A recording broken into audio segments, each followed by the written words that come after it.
ओम साई राम। श्री साई सच्चरित्र अध्याय 48 भाग 5 संतति दान। तब श्री सपटनेकर दर्शन के लिए आगे बढ़े, परंतु उनका पूर्वोक्त वचनों से ही स्वागत हुआ कि चल हट। इस बार वे बहुत धैर्य और नम्रता धारण करके आए थे। उन्होंने कहा कि पिछले कर्मों के कारण ही बाबा मुझसे अप्रसन्न हैं और उन्होंने अपना चरित्र सुधारने का और बाबा से एकांत में भेंट करके अपने पिछले कर्मों की क्षमा मांगने का निश्चय किया। उन्होंने वैसा ही किया भी, और अब जब उन्होंने अपना मस्तक उनके श्री चरणों पर रखा तो बाबा ने उन्हें आशीर्वाद दिया। अभी सपटने कर उनके चरण दबाते हुए बैठे ही थे कि इतने में एक गड़रिन आई और बाबा की कमर दबाने लगी। तब वे सदैव की भांति एक बनिए की कहानी सुनाने लगे। जब उन्होंने उसके जीवन के अनेक परिवर्तन तथा उसके इकलौते पुत्र की मृत्यु का हाल सुनाया तो सपटनेकर को अत्यंत आश्चर्य हुआ कि जो कथा वे सुना रहे हैं वह तो मेरी ही है। उन्हें बड़ा अचंभा हुआ कि उनको मेरे जीवन की प्रत्येक बात का पता कैसे चल गया। अब उन्हें विदित हो गया कि बाबा अंतर्यामी हैं। यह विचार उनके मन में आया ही था कि गड़रिन से वार्तालाप चालू रखते हुए बाबा सपटनेकर की ओर संकेत कर कहने लगे कि यह भला आदमी मुझ पर दोषारोपण करता है। क्या मैं लोगों के बच्चों के प्राण हरण करता हूँ? फिर ये महाशय मस्जिद में आकर अब क्यों चीख पुकार मचाते हैं?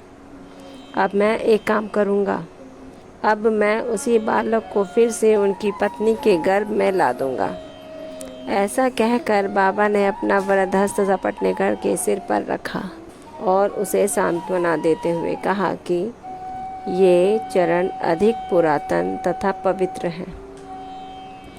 जब तक तुम चिंता से मुक्त होकर मुझ पर विश्वास करोगे तभी तुम्हें अपने ध्येय की प्राप्ति हो जाएगी। सपटनेकर का हृदय गदगद हो उठा।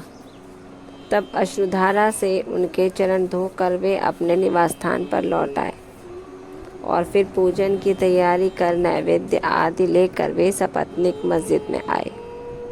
वे इसी प्रकार नित्य नैवेद्य चढ़ाते और बाबा से प्रसाद ग्रहण करते रहे। मस्जिद में अपार भीड़ होते हुए भी वे वहां जाकर उन्हें बार बार नमस्कार करते थे। एक दूसरे से सिर टकराते देखकर बाबा ने उनसे कहा कि प्रेम और श्रद्धा द्वारा किया हुआ एक नमस्कार ही मुझे पर्याप्त है। उसी रात्रि को उन्हें चावड़ी का उत्सव देखने का भी सौभाग्य प्राप्त हुआ और उन्हें बाबा ने पांडुरंग के रूप में दर्शन दिए। ओम साई राम। बाबा सभी के मन की गुहा बातें अच्छी तरह से जानते हैं तथा परंतु बाबा पर जो दोष लगे थे इस वजह से उन्हें क्रोध आया और क्रोध में ही बाबा ने श्रीमती सपटनेकर की इच्छा पूरी करते हुए कहा कि उसी बालक को इनके गर्भ में ला दूंगा, और बाबा ने किया भी ऐसा ही। इसका आगे का ओम साई राम। इसी के साथ ये अंश ही समाप्त होता है। कल अगला अंश संतति दान का दूसरा अंश पर अध्ययन होगा। तब तक ओम साई राम। बाबा आप सब पर कृपा रखें, आपको आशीर्वाद दें और कष्टों से दूर रखें। ओम साई राम।